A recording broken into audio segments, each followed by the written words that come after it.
Bienvenidos a la estación de aprendizaje número 1. Aquí veremos qué son las cuentas bancarias, sus características y otras consideraciones que debemos conocer. Comencemos.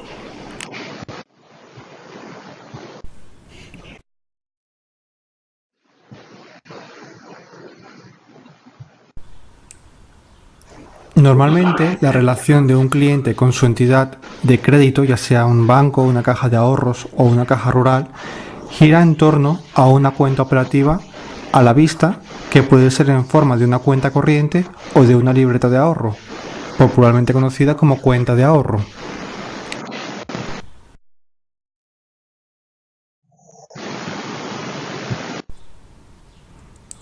Estas cuentas son depósitos de dinero que sirven de soporte operativo para centralizar operaciones bancarias habituales, como ingresos, pagos, domiciliaciones de recibos, transferencias, retiradas de dinero mediante cajeros automáticos, amortizaciones de préstamos recibidos, aportaciones a los planes de pensiones, contratación de otros servicios financieros, etc. Sin embargo, en la práctica, tanto una cuenta corriente como una libreta de ahorro son depósitos a la vista, lo que quiere decir que su titular puede sacar su dinero en parte o en su totalidad en cualquier momento.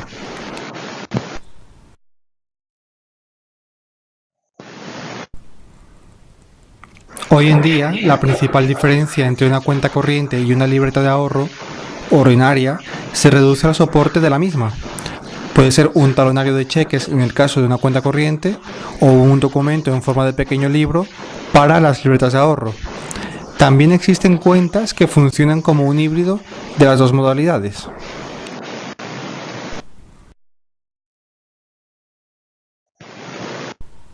Sin embargo, ambos tipos de cuentas se caracterizan por varios puntos, como los que vamos a ver a continuación. La liquidez total, esto quiere decir, como ya hemos dicho, que se pueden hacer ingresos y retirar el saldo de dinero a nuestro favor en cualquier momento, sin que tengamos ningún tipo de penalización. No obstante, en la práctica es recomendable avisar con antelación a nuestro banco si queremos retirar una cantidad importante de efectivo para que así la puedan tener preparada. Otro punto es la sencillez y pocos requisitos de apertura para estas cuentas. Otro punto es la posibilidad de tarjetas de débito y crédito que estén asociadas a nuestra cuenta. También es posible domiciliar nóminas y pagos como los recibos de la luz, del teléfono o el alquiler. También podemos sacar dinero de los cajeros o realizar transferencias. Es importante también destacar que una de las principales características de estas cuentas es su escasa remuneración, escasa o nula. Se trata de un producto operativo y no de ahorro. A pesar de su nombre, que nos podría llevar a confusión, la mayoría de las libretas de ahorro tienen un funcionamiento casi igual al de las cuentas corrientes. Pueden pagar un poquito más de interés, pero siguen siendo productos operativos, es decir, que están pensados para la gestión del dinero en el día a día. No son productos adecuados si lo que queremos es ahorrar a largo plazo. En cualquier caso, estamos hablando de cuentas corrientes y de libretas de ahorro.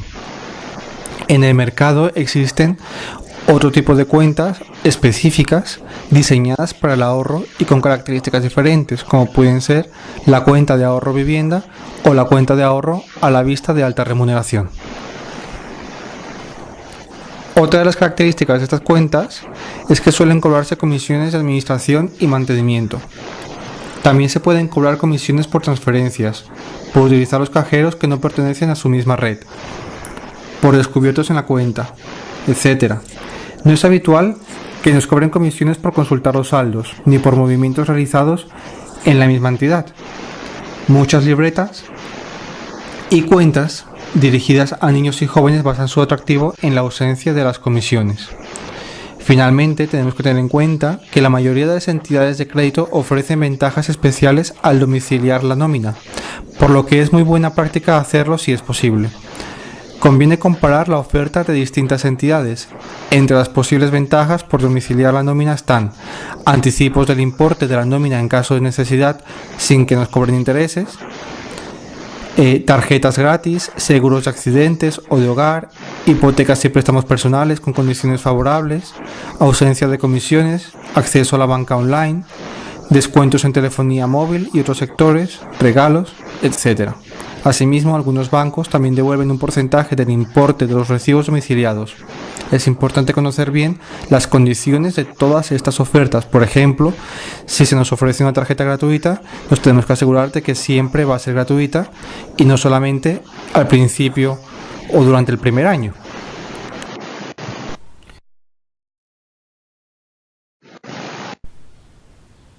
Hablemos ahora de los titulares.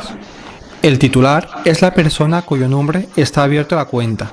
Las cuentas corrientes o libretas pueden ser individuales, es decir, que estén abiertas a nombre de una sola persona, o abiertas a nombre de dos o más personas. En este último caso, se pueden dar varias circunstancias. Por ejemplo, que estemos ante cuentas mancomunadas o conjuntas. En este caso, se necesita la firma de todos los titulares para autorizar cualquier acto, como puede ser cancelación, firma de cheques, disposición del dinero, envío de transferencias, autorizar a representantes, etc. También está la opción de ser una cuenta solidaria o indistinta. En este caso, cualquiera de los titulares está facultado para ejercer los derechos mencionados inherentes al contrato de la cuenta. También es posible autorizar a otra persona para que pueda actuar en nombre y representación del titular, realizando ingresos o retirando dinero. Para formalizar la apertura de la cuenta, es necesaria la firma de un contrato escrito en el que se reflejen las condiciones y las obligaciones y derechos que deben cumplir ambas partes.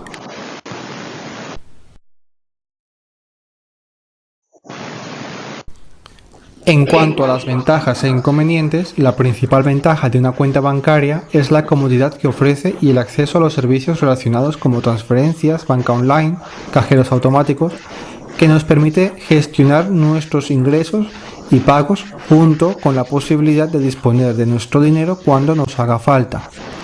Recibiremos información detallada de todos nuestros gastos e ingresos, así como de los saldos, a través de los extractos de la cuenta o de la puesta al día con la libreta, algo que facilita la gestión del presupuesto familiar, como ya sabemos.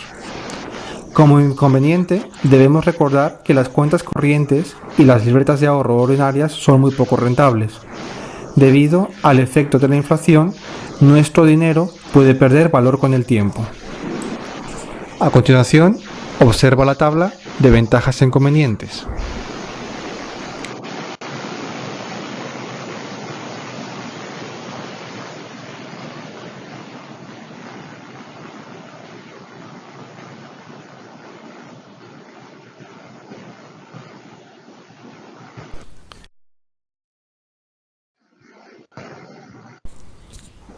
Pero, ¿y cómo podemos abrir una cuenta bancaria? Pues depende un poco de distintas situaciones. Por ejemplo, cualquier persona física o jurídica con capacidad de obrar puede abrir una cuenta a la vista. Se exigen los siguientes documentos originales. Para una persona residente, el DNI o el NIE, junto con la tarjeta de residencia. Para personas no residentes, se necesita el certificado de no residente expedido por la policía o por el consulado del país de residencia. También una acreditación de empadronamiento en algún ayuntamiento español y el pasaporte o tarjeta de identidad con fotografía. Es importante destacar que para poder asegurar la correcta identificación de las personas con quien se mantienen relaciones financieras, las entidades deben exigir además otra documentación para verificar el domicilio habitual y la naturaleza de la actividad profesional o empresarial de sus clientes. Por ejemplo, una nómina en el caso de un asalariado y la última declaración de IVA en el caso de autónomos o cualquier otro documento que se estime necesario. Finalmente, a vosotros como alumnado, ¿qué os interesa saber? Pues que para abrir una cuenta o libreta a nombre de una persona española menor de 14 años o de un extranjero menor de 18 años, se necesita la firma del tutor, es decir, del padre, madre o representante legal, quien asume las responsabilidades generadas. Asimismo, las operaciones que realiza el titular menor de edad tendrán que ir respaldadas con la firma del tutor.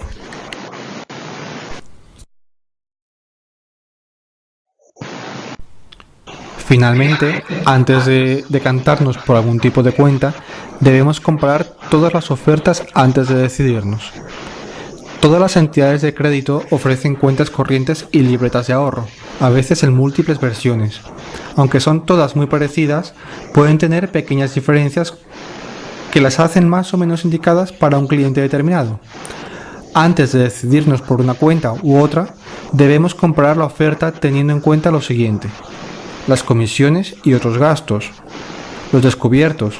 Los descubiertos en cuenta son los números rojos que se producen cuando se realiza una retirada o pago de dinero sin que haya suficiente saldo. Es dinero que la entidad nos está dando por adelantado y lo habitual es tener que pagar intereses y comisiones por dicho importe. Conviene saber qué costes se aplican y en qué condiciones. También hay que saber si la entidad pagará un recibo domiciliado en el caso de no tener saldo suficiente en la cuenta. Algunas lo hacen, aunque suelen cobrar una comisión alta, pero otras devuelven los recibos sin pagar. En este caso, existiría el peligro de que nos cortasen el suministro que no se haya pagado. También debemos tener en cuenta la facilidad y el coste de disponer de tarjetas de débito y de crédito. También tenemos que comparar los saldos mínimos, es decir, hay veces que las entidades exigen mantener una cierta cantidad mínima de dinero en la cuenta en todo momento para no cobrar comisiones. También nos tenemos que fijar en la operativa permitida. Hay que saber qué operaciones se podrán realizar con la cuenta y las posibles comisiones o gastos adicionales que se tendrán que pagar por hacer una transferencia, un traspaso, una domiciliación, un pago de impuestos, etc. También es conveniente fijarse si existe la posibilidad de la banca online. Debemos consultar qué operaciones se pueden realizar por Internet y si existen comisiones o ventajas relacionadas por ello. Poder realizar pagos, transferencias y otros trámites por Internet es sumamente cómodo y ahorras tiempo y gastos al no tener que acudir a la oficina. Además, muchas operaciones son más económicas si se hacen a través de Internet.